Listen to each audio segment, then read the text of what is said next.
Okay. Good morning, dear students. I'm Kuldeep Lohana, being your biology teacher. Today we are going to study a very first lesson from biology class.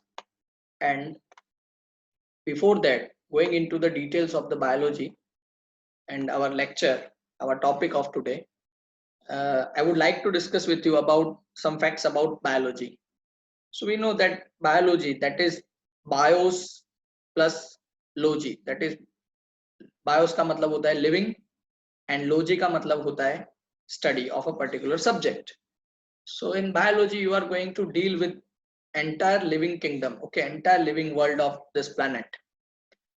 तो depth तो बहुत ज्यादा है, लेकिन 11th science का आपका जो syllabus है उसके हिसाब से बहुत सारे फंडामेंटल टॉपिक्स आप बायोलॉजी के स्टडी करने वाले हैं और उन्हीं टॉपिक्स के साथ आप अपने आप को बायोलॉजी में ग्रूम करने वाले हैं.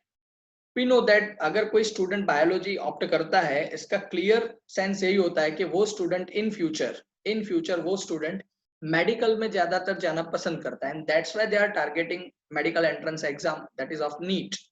और नीट में भी जो क्यूरिकुलम है, जो एग्जाम पैटर्न है, वो बायोलॉजी के साथ बहुत ज्यादा ही डील कर रहा है. That means almost 50% of the weightage has been given to biology.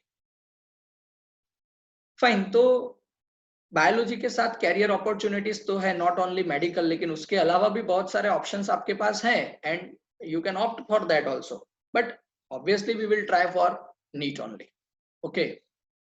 तो सीधी बात है कि अगर आपको नीट में स्कोर अच्छा करना है तो you have to love your text books.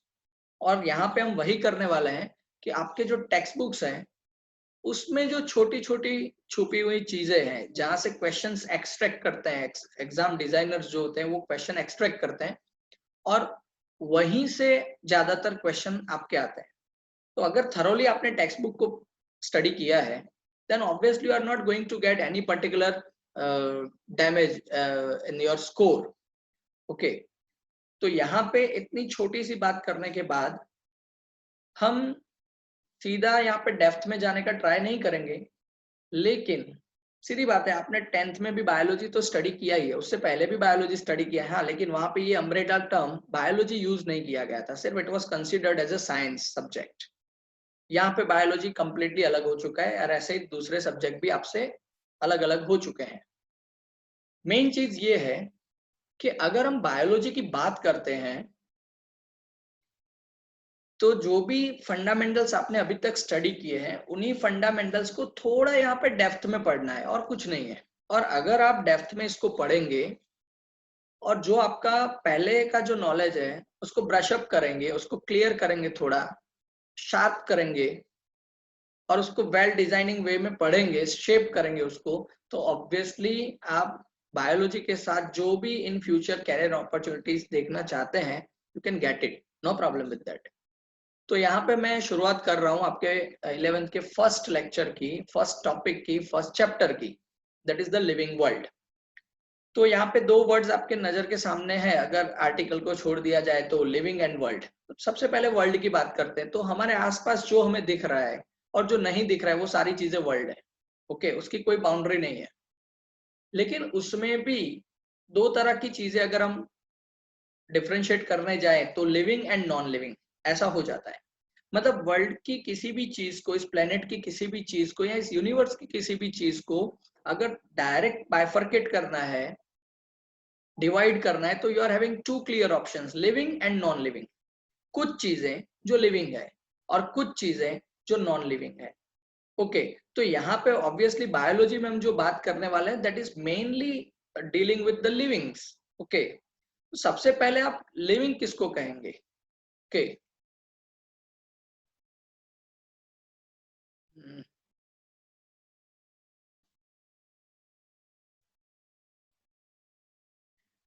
Fine.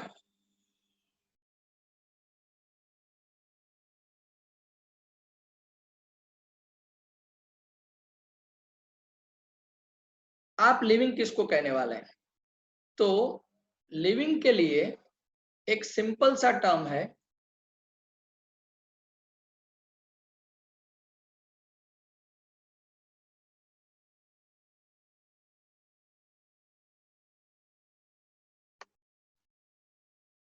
बहुत सारे कैरेक्टर्स उसके ऐसे हैं जो कैरेक्टर अगर कोई ऑर्गेनिज्म फुलफिल करता है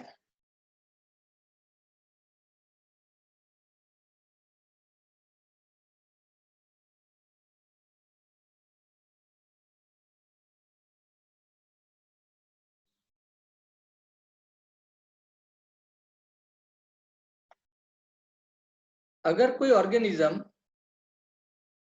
अगर कोई एंटाइटी उसको फुलफिल करती है तो हम उसको लिविंग कहते हैं। और वो क्राइटेरिया कौन कौन से इस चैप्टर में हमें उसको स्टडी करना है। तो सबसे पहली स्लाइड पे हम देखेंगे, एक तो पहला क्वेश्चन ये आपको दिमाग में होना चाहिए कि व्हाट इज लाइफ। तो जनरली अगर हम पूछे तो इसके बहुत सारे आंसर मिलते हैं, कोई उसका एक पर्टिकुलर फिलोसॉफिकल आंसर भी कोई दे सकता है, नो डाउट विद दैट। लेकिन अगर हम बायोलॉजी के साथ डील कर रहे हैं then what do mean by life. तो एक तो है यहाँ पे जैसे लिखा हुआ है, you can see in the presentation, so life is a unique process. ये यूनिक प्रोसेस है, ओके इसका कोई और मैचअप नहीं है। Complex organisation of the molecules, मतलब भले ही हम बोलते हैं बहुत सिंपल ऑर्गेनिज्म अगर है, जैसे कि आप 10th में पढ़े बैक्टीरिया या अमीबा, ये बहुत सिंपल ऑर्गेनिजम्स हैं, लगते बहुत सिंपल है, लेकिन उसके अंदर भी कितनी कॉम्प्लेक्सिटी है, ओके ये हमें पता नहीं है। ये एक क्वेश्चन है, ओके और रिसर्चर उसको भी साथ डील कर रहे हैं। एक्सप्रेसिंग थ्रू लिविंग रिएक्शंस, तो लाइफ अपने आप को कैसे एक्सप्रेस करती है? थ्रू केमिकल रिएक्शंस, ओके जैसे हम अभी स्टडी कर रहे हैं, मैं बोल रहा हूं, आप सुन रहे हैं, आप सिर्फ सुन नहीं रहे हैं, आप उसको समझने का ट्राई भी कर रहे हैं, तो हमें पता नहीं चल रहा है, लेकिन beyond the curtain, okay beyond the curtain बहुत सारे ऐसे केमिकल रिएक्शंस आपके दिमाग में भी चल रहे हैं, बहुत सारे केमिकल रिएक्शंस मेरे दिमाग में भी चल रहे हैं। और सिर्फ दिमाग में नहीं, जैसे अभी मैं अपना हाथ खड़ा कर रहा हूं ऐसे, तो ऑब्वियसली इसके पीछे भी कोई ना कोई रिएक्शन तो हुआ ही है। तो रिएक्शन करना, रिएक्ट करना, ये एक लाइफ का फंडामेंटल इशू है विच लीड टू ग्रोथ। अब क्या होने वाला है, ये सारी चीजें unique process, complex organisation of the molecules, it is expressing through chemical reactions, इन सब की वजह से क्या होने वाला है, तो obviously it is going to lead to a growth of organism. किसी भी एक ऑर्गेनिज्म की ग्रोथ होने वाली है जो ये सारी प्रोसेसेस फुलफिल कर रहा है, जिसके पास ये सारी चीजें हैं। जैसे अभी मॉनसून सीजन में अपने घर के दरवाजे में कभी कभी ऐसा भी होगा कि बिकॉज ऑफ द मॉइस्चर लकड़ी जो है वो स्वेल हो जाती है, दरवाजे खिड़कियां स्वेल हो जाते हैं, तो ठीक से बंद नहीं होते। तो वैसे तो अगर हम मेजर करेंगे तो लगेगा कि पहले इतने इंच की ये खिड़की थी, अभी इतने इंच वो दिखा रहा है, बिकॉज इट्स स्वॉलन। तो क्या उसकी ग्रोथ हुई क्या? तो ये ग्रोथ नहीं है, क्योंकि बाकी पैरामीटर्स वो फुलफिल नहीं कर रहे हैं। बाकी पैरामीटर्स क्या है? तो second one is a development. तो किसी भी ऑर्गेनिज्म की ग्रोथ के साथ उसका डेवलपमेंट भी होना चाहिए, जिसको हम लिविंग बोलते हैं। फिर रिस्पॉन्सिवनेस, ओके रिस्पॉन्ड करना, जैसे अभी आप सुन रहे हैं तो आपके नर्व्स रिस्पॉन्ड कर रहे हैं, समझने का ट्राई कर रहे हैं, आपकी जो हियरिंग कैपेसिटी है वो उस वर्ड्स को कैप्चर करके उसको प्रोसेस कर रही है और उसको समझने का ट्राई कर रहे हैं। Then adaptation, seasonal variations, seasons change होते हैं, फिर भी ऑर्गेनिज्म अपने आप को एडेप्ट करते हैं to the variety of the seasons. Not only that, अगर एक सिंपल हंसी है ऐसी अगर मैं बात बताऊं, तो अगर हम किसी नई सोसाइटी में जाते हैं और वहां पे see this is the example of the responsiveness and adaptation, okay तो अगर कोई डॉग वहां पे हमारे पीछे भागना शुरू करता है तो suddenly we get alert and we give response, या तो हम उसको मारने जाएंगे या वहां से रन अवे हो जाएंगे, ओके वहां से भाग जाएंगे। तो that is responsiveness and adaptation. And next one is a reproduction, सबसे इंपॉर्टेंट रिप्रोडक्शन। रिप्रोडक्शन अगर कोई ऑर्गेनिज्म नहीं करेगा, री प्लस प्रोडक्शन, वापस बार बार प्रोड्यूस करना, तो ऑब्वियसली इस अर्थ पे जितने भी लिविंग एंटाइटी हैं, लिविंग ऑर्गेनिजम्स है, दे हैव टू रिप्रोड्यूस। अगर वो रिप्रोड्यूस नहीं करेंगे तो ऑब्वियसली क्या होने वाला है, तो वो यहाँ से एक्सटिंक्ट हो जाएंगे, मतलब इन फ्यूचर वो यहाँ पे आपको देखने नहीं मिल सकते हैं। ओके, एंड दैट्स व्हाई अपने आप को मेंटेन करने के लिए उस ऑर्गेनिज्म को रिप्रोड्यूस करना पड़ता है, and that is also trademark of living organism you can से, बिकॉज जो लिविंग नहीं है वो कभी रिप्रोड्यूस नहीं कर सकता। अगर आपके घर में एक चेयर है, क्या 2 साल के बाद वो डबल होती है? नहीं होती, because it is non living. सीधी सी बात है, एक बॉल पेन है आपके हाथ में, क्या वो डेवलप होती है? नहीं होती है। ओके, तो reproduction is a trademark of living entity. Fine, now ये दिमाग में क्वेश्चन होना चाहिए, what is a living organism?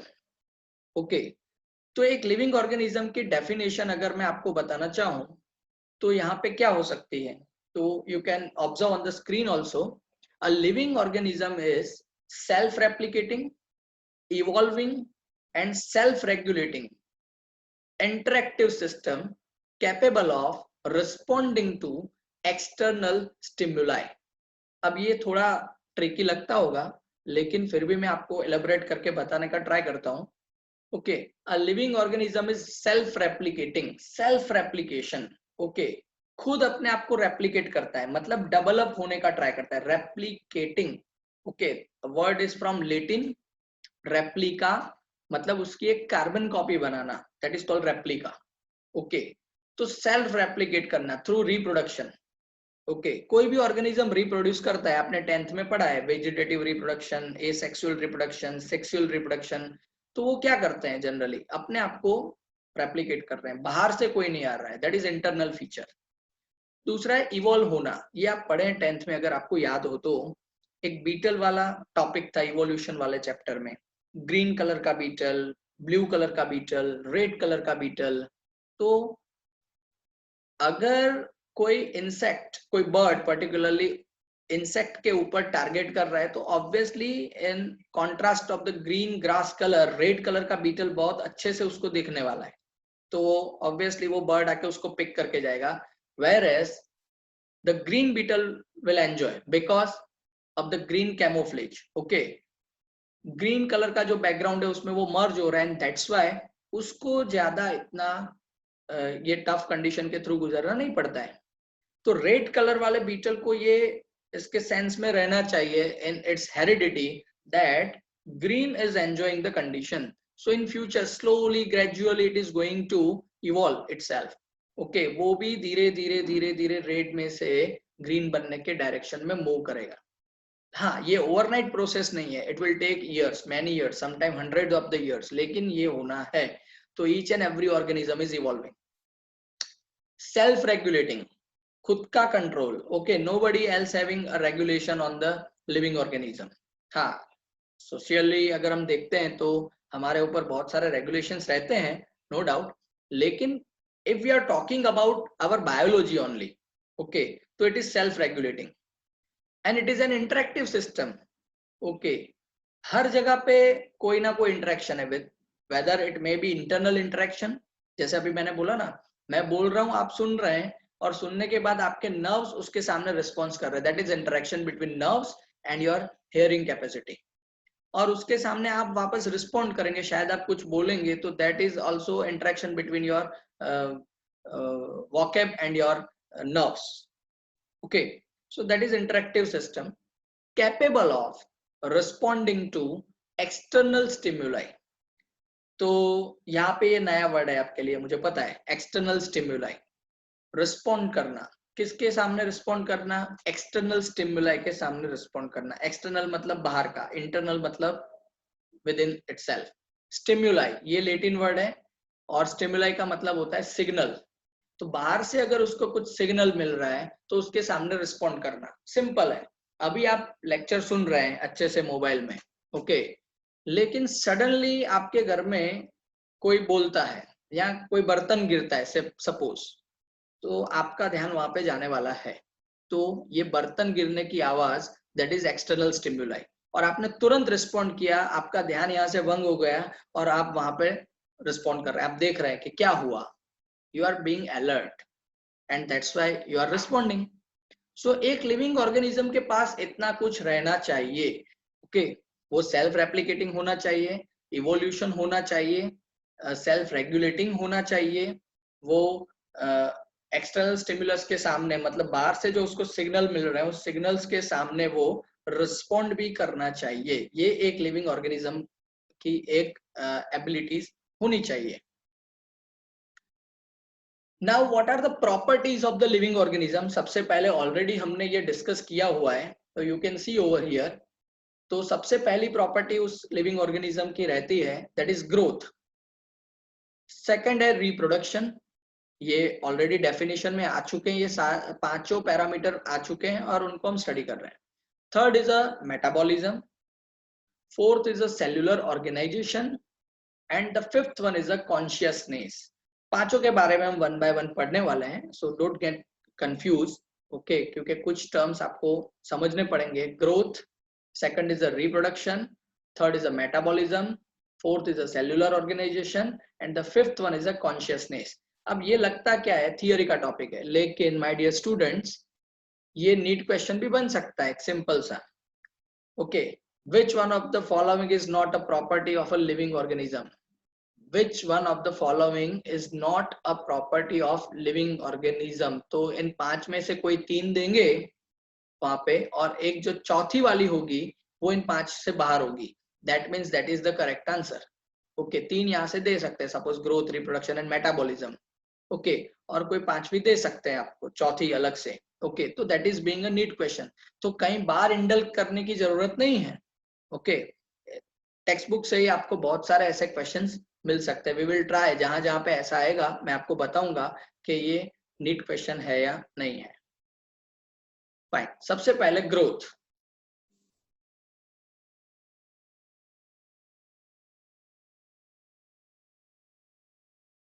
Okay,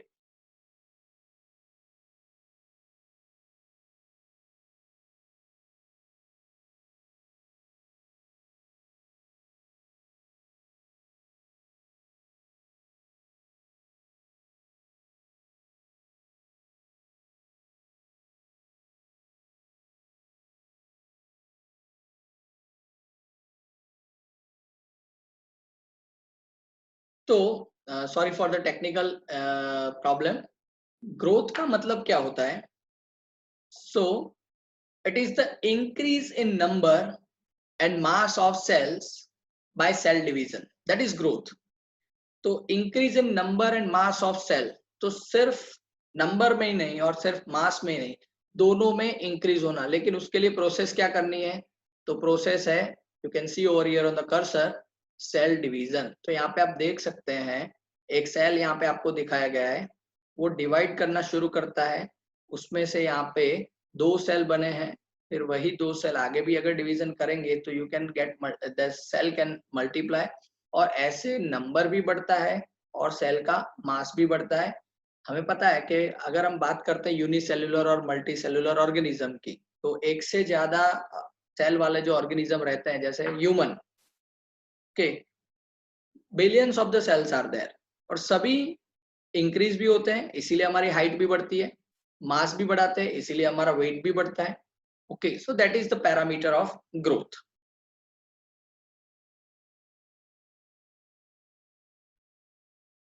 in plants growth continues throughout their life span. तो कुछ ऑर्गेनिज्म ऐसे भी हैं जिसमें पूरी लाइफ के दौरान ग्रोथ होती रहती है, पूरी लाइफ, ओके। मतलब जैसे ही वो बर्थ लेते हैं वहां से up to the death of the organism उनकी ग्रोथ होती रहती है।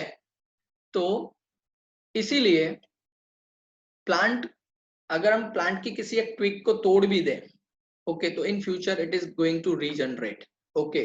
एनिमल के साथ ऐसा नहीं होता है। So in plants growth continues throughout their life span.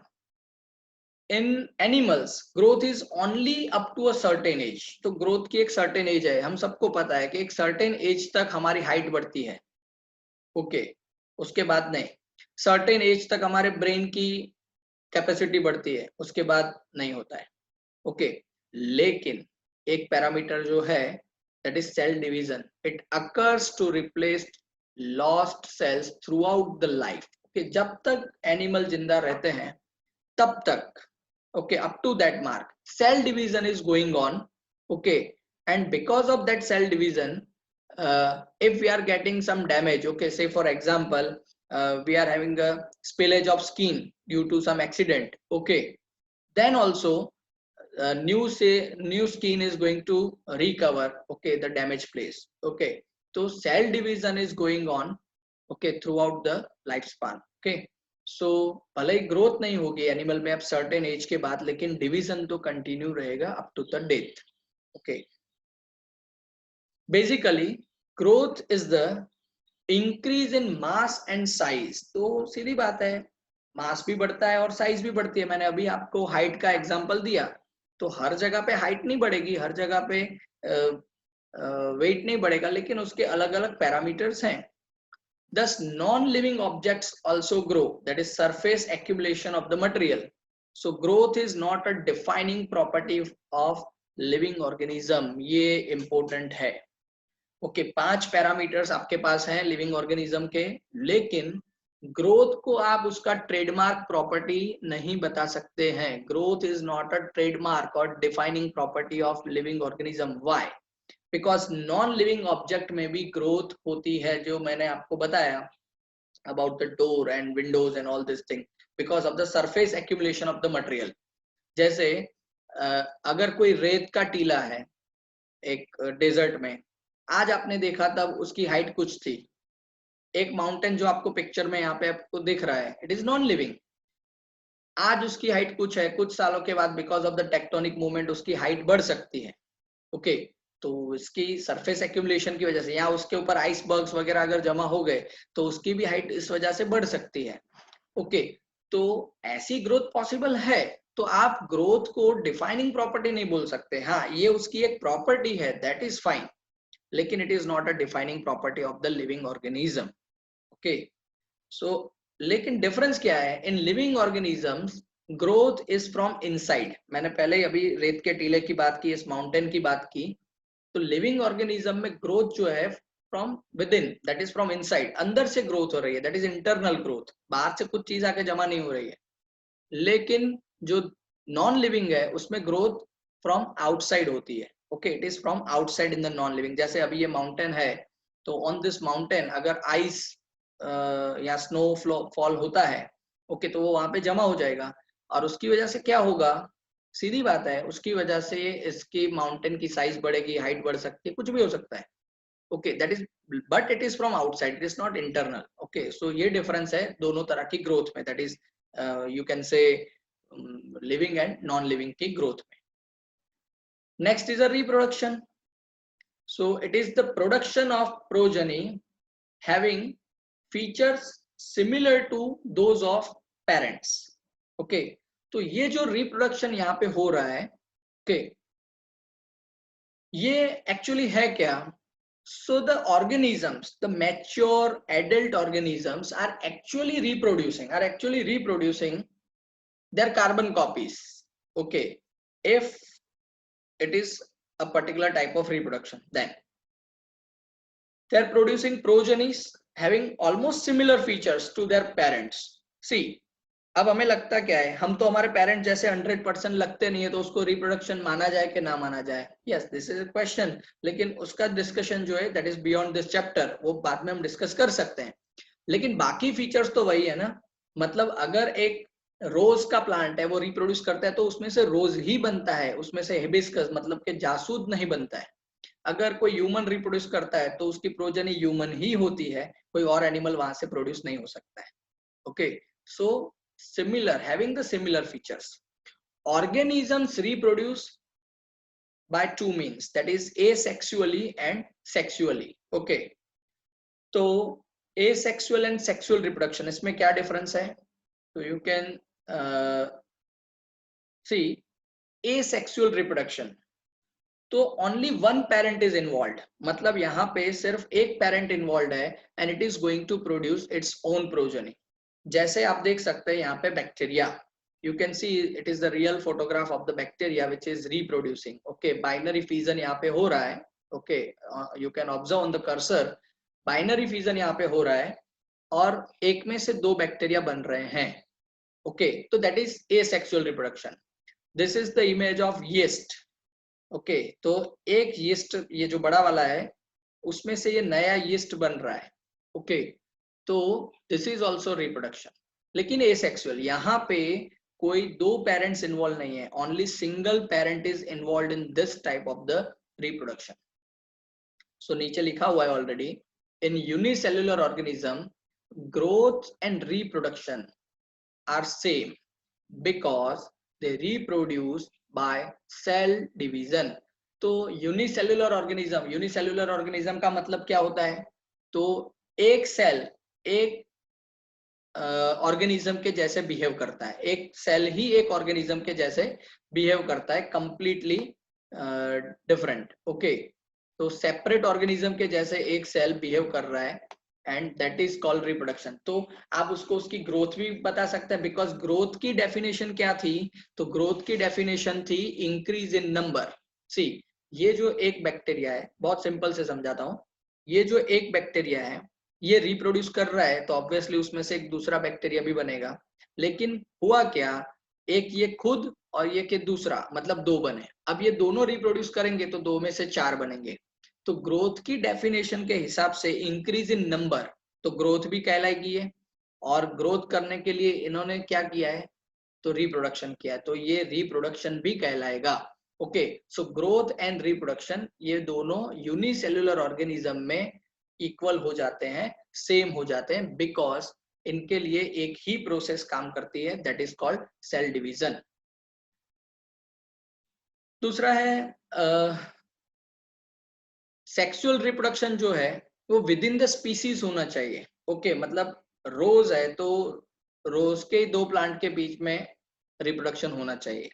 Okay, कोई इंसेक्ट है तो उन इंसेक्ट के मेल और फीमेल के बीच में रिप्रोडक्शन होना चाहिए। लेकिन सेक्सुअल रिप्रोडक्शन में आपके पास दो डिफरेंट पेरेंट होने चाहिए, one has to behave like a male and one has to behave like a female. दोनों अलग होने चाहिए, एक मेल और एक फीमेल। ओके, अगर ऐसा नहीं हुआ, ओके, तो कुछ और क्रिएशंस हो सकते हैं। फाइन, यहाँ पे रिप्रोडक्शन के बारे में क्या बताया है? Many organisms do not reproduce. अब reproduction is a property of living organism, लेकिन कुछ ऑर्गेनिज्म लिविंग होते हुए भी, सी ओके, मेरे वर्ड्स के ऊपर एम्फेसाइज करना, reproduction is a property of living organism, लेकिन कुछ ऑर्गेनिज्म लिविंग होने के बावजूद then also they are not reproducing. तो क्या हम उसको नॉन लिविंग बताएंगे? Not at all. Reason is they are fulfilling all the other criteria. बाकी जो क्राइटेरिया है वो फुलफिल कर देते हैं। दैट्स वाई आप ऐसा नहीं बोल सकते हैं कि जो रिप्रोड्यूस नहीं करता है वो नॉन लिविंग है। ऐसे कुछ एग्जाम्पल आपको यहाँ पे दिए गए हैं, जैसे मोल्स। ओके, तो जो मोल्स हैं वो रिप्रोड्यूस नहीं करते हैं। ओके, किससे प्रोड्यूस होते हैं? तो मोल्स जो प्रोड्यूस होते हैं that is because of the hybridisation between horse and donkey. इन दोनों के बीच में हाइब्रिडाइजेशन करने की वजह से मोल्स प्रोड्यूस होते हैं। ये रेस्पायर भी करते हैं, ग्रोथ भी करते हैं, इनका मास बढ़ता है, हाइट बढ़ती है, सब कुछ बढ़ता है, मेटाबॉलिज्म भी करते हैं, सब कुछ है, लेकिन सिर्फ रिप्रोड्यूस नहीं करते हैं, फिर भी ये लिविंग तो कहलाएंगे। ऐसा ही दूसरा एग्जांपल है, दैट इज वर्कर बीज। Okay, and the honey bee community, worker बीज जो रहते हैं, ओके, वो रिप्रोड्यूस नहीं करते हैं, लेकिन फिर भी वो लिविंग तो है। तीसरा है infertile human. Okay, infertile male और फीमेल, तो वो भी लिविंग तो है। अगर वो रिप्रोड्यूस नहीं कर सकते तो क्या वो नॉन लिविंग है? Not at all. हेंस, तो इसका मतलब एक्सेप्शन यहाँ पे भी है, hence reproduction is not a perfect defining property of living organism. See, सबसे पहले ग्रोथ आया, ग्रोथ इज अ प्रॉपर्टी लेकिन डिफाइनिंग प्रॉपर्टी नहीं है, मतलब कि ट्रेडमार्क नहीं है growth. Growth is a property but it is not a trademark of living organism. In the same way reproduction भी एक प्रॉपर्टी है but it is not a trademark of the living organism. Okay, third is a metabolism. so it is the sum total of all the biochemical reactions, sum total। okay, sum total का मतलब जितने भी reactions body में हो रहे हैं उन सबका हम कैलकुलेशन कर दें तो जो प्रोडक्ट हमें मिल रही है, okay, that is you can say metabolism। Okay, all the biochemical reactions, आगे एक बार ये वर्ड आ चुका है, chemical reaction should be there. okay, taking place inside a living system. Okay, all the biochemical reactions. Simple यहाँ पे आपको जो diagram दिख रहा है, you can observe that diagram. See, we are getting our diet. In your diet, you are having a 3 different kinds of the molecules, that is A, B and C. Okay, आपने इसको खाया है. Okay, in the digestive system it is going to be digested. और वहां पे क्या काम करेगा, तो catabolic pathway. See, these are the larger molecules. Okay, and this larger molecules are going to be converted into the smaller molecules due to the catabolism.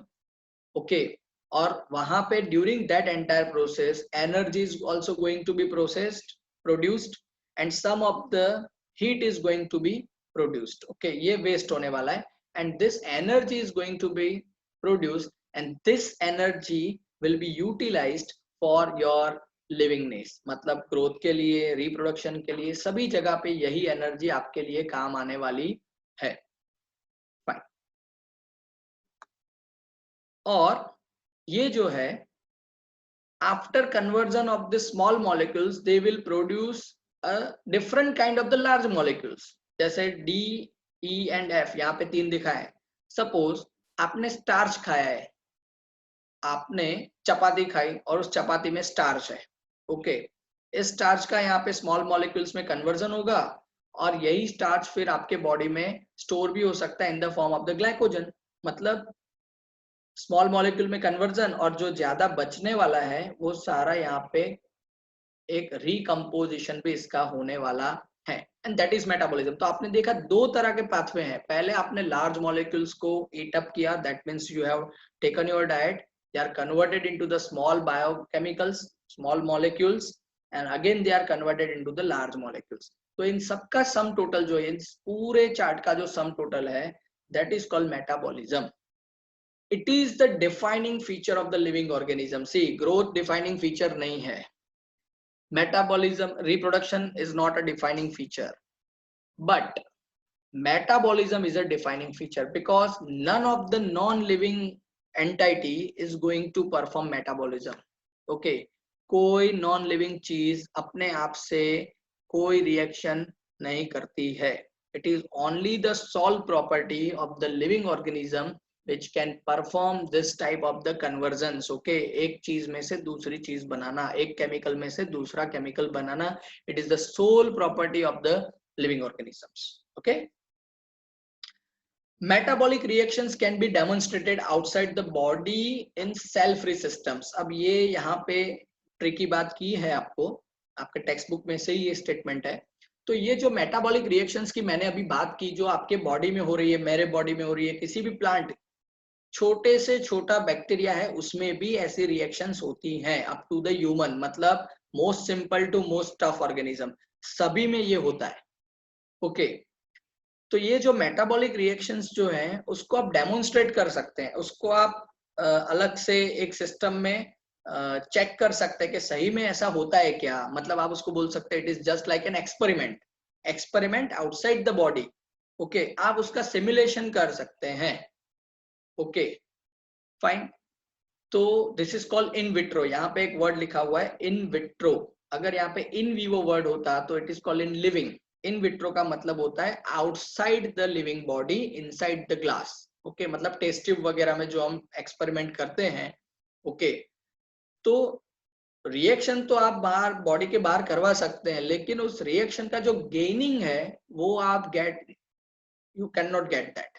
Okay, तो metabolism that's why is being the one of the defining property. मतलब वो define करता है metabolism हो रहा है, इसका मतलब ये लिविंग ही है. Okay, then cellular organisation. तो organisms are made up of one और मोर सेल्स. ओके, यूनिसेल्यूलर भी होते हैं, मल्टीसेल्यूलर भी होते हैं, and that's why it is the defining feature of the living organism. कोई नॉन लिविंग मटेरियल सेल से बना हुआ नहीं है, and that's why we are saying cells are the building block of any organism. Building block जैसे एक दीवार होती है, एनालॉजी बनाते हैं, एक दीवार है तो दूर से दीवार लगती है, लेकिन उस दीवार के प्लास्टर को जब हम निकालेंगे तो अंदर से क्या दिखता है, ब्रिक्स. ब्रिक्स को हम क्या बोलते हैं, बिल्डिंग ब्लॉक्स. ओके, तो कोई भी एक ऑर्गेनिज्म जो है that is made up of building blocks, और ये जो बिल्डिंग ब्लॉक्स है those are said to be the cells. Okay, for any living organism. अगर हम बात करते हैं यूनिसेलुलर ऑर्गेनिज्म के बारे में, यूनिसेलुलर ऑर्गेनिज्म के बारे में, तो यूनिसेलुलर ऑर्गेनिजम्स जो हैं वो सिर्फ सिंगल सेल का ही है। अभी हमने देखा बैक्टीरिया का एग्जांपल, यीस्ट का example, amoeba is also one such example. Okay, तो ये यूनिसेलुलर ऑर्गेनिज्म है, लेकिन वो बना तो सेल से ही है ना। Okay, single cell is acting as entire organism, simple form. Okay, and that's why you can say it is the defining property of the living organism. फाइन, यहाँ पे दो तरह के सेल्स आपको दिखा है, it is the example of plant, और वो प्लांट जो बना है that is of plant cell, उसकी कुछ प्रॉपर्टीज अलग है। ये है एनिमल, और ये एनिमल सेल से बना हुआ होता है, उसकी भी कुछ प्रॉपर्टीज अलग होती है, that you are going to study in your chapter number 8 about different kinds of the cells. And the last one is a consciousness, यहाँ पे हम एंड अप करेंगे बाद में। It is the ability of the organism to sense their environment and respond to environmental stimuli. मतलब external signal जो हमें मिल रहा है, जैसे विंटर आएगा तो हम किसी को बोलना नहीं पड़ता है। ओके, नेचर आके बताती नहीं है कि अभी विंटर आया है, अब आप अपने गर्म कपड़े निकालिए, उसको पहनिए। ओके, हम खुद डिसाइड करते हैं, हाँ मुझे ठंड फील हो रही है तो मुझे स्वेटर पहनना पड़ेगा, दैट इज एनवायरमेंटल स्टिमुलस। बारिश हो रही है, मैं बाहर भीगना नहीं चाहता हूं तो मैं घर में ही रहूंगा, दैट इज एनवायरमेंटल स्टिमुलस। एक कुत्ता अपने पीछे भाग रहा है, ओके, तो मुझे क्या करना है, that is environmental stimulus. Okay, so we respond to that. अभी समर चल रहा है, घर पे एसी या फैन फुल पे चल रहे हैं, the reason is environmental stimulus. तो किसी चेयर को पता नहीं चलेगा, किसी टेबल को पता नहीं चलेगा कि अभी गर्मी चल रही है तो अभी एसी ऑन करना चाहिए, बिकॉज उसको रिक्वायरमेंट ही नहीं है, it is not having any of the sense, consciousness is that. Okay, तो ह्यूमन और एनी अदर लिविंग ऑर्गेनिज्म, चाहे वो छोटे से छोटा बैक्टीरिया ही क्यों नहीं, लेकिन उसके पास कॉन्शियसनेस है। तो इसीलिए यहाँ पे लिखा है कौन कौन से ऐसे एनवायरमेंटल स्टिमुलाई हो सकते हैं। You can observe over here, light, water, temperature, other organisms, जो मैंने डॉग का एग्जांपल आपको बताया, ऐसे ही केमिकल्स भी, एंड पॉल्यूटेंट्स। ओके, पॉल्यूशंस की वजह से बहुत सारे डिजीज होते हैं, तो ये भी एक एनवायरमेंटल स्टिमुलस ही, और उसके सामने हम रिस्पॉन्ड भी करते हैं। ओके, हमारा बॉडी नेगेटिवली रिस्पॉन्स करता है पॉल्यूटेंट्स के सामने। ड्रग्स मतलब मेडिसिन, उसके सामने हमारा बॉडी पॉजिटिवली रिस्पॉन्ड करता है। तो पॉजिटिवली रिस्पॉन्ड करने की वजह से हमारा बॉडी फिर सिंक्रोनाइजेशन करना शुरू कर देता है, अच्छे से फंक्शन करना शुरू कर देता है। So in that way living organisms are having consciousness. All organisms are aware of their surroundings, so it is the defining property of the living organism. अपने आसपास क्या हो रहा है वो सभी organism को पता है, that's why this is the defining property of the living organism. तो 5 प्रॉपर्टी आज आपने पढ़े हैं, growth, reproduction, metabolism, cellular organisation and consciousness. इन पांचों में से पहली जो दो वाली है, that is growth and reproduction, they are not defining properties, मतलब ये ट्रेडमार्क नहीं है उनका। ट्रेडमार्क प्रॉपर्टीज क्या क्या है किसी भी लिविंग ऑर्गेनिज्म के लिए, तो just we are going to summarise. Metabolism is a trademark property, cellular organisation is a trademark property, and consciousness is a trademark property of any living organism. ये 3 trademark properties है। Okay, लेकिन human is the only organism which is having self consciousness. तो human के पास self consciousness है, quick response, क्या करना है क्या नहीं करना है, that is called self consciousness. Okay, तो जैसे आपने डिसाइड किया आफ्टर 10th के बी ग्रुप में जाना है, ओके, तो that is your consciousness. Okay, means decision making power ये सिर्फ ह्यूमन के पास है। Okay, that's why you can से human is a only organism having self consciousness. बाकी जो ऑर्गेनिजम्स हैं उनके पास कॉन्शियसनेस है, लेकिन वो सीखते रहते हैं। ओके, वो देखते रहते हैं। हमारे पास सेल्फ कॉन्शियसनेस है, हमें पता रहता है, if we have learned a particular process, if we know that यहाँ पे danger है, then we will not move there once again, that is called self consciousness. Okay, so in that way यहाँ पे हम अपने आज के सेशन का एंड अप करते हैं। Hope you have learned the topics very well. Okay, we have completed one topic today. Okay, the properties of the living organism, and these properties are you have to remember, and you have to prepare well for this, because यहाँ से भी silly type के लेकिन MCQ possible हो सकते हैं। Thank you, everybody. I am ending over here.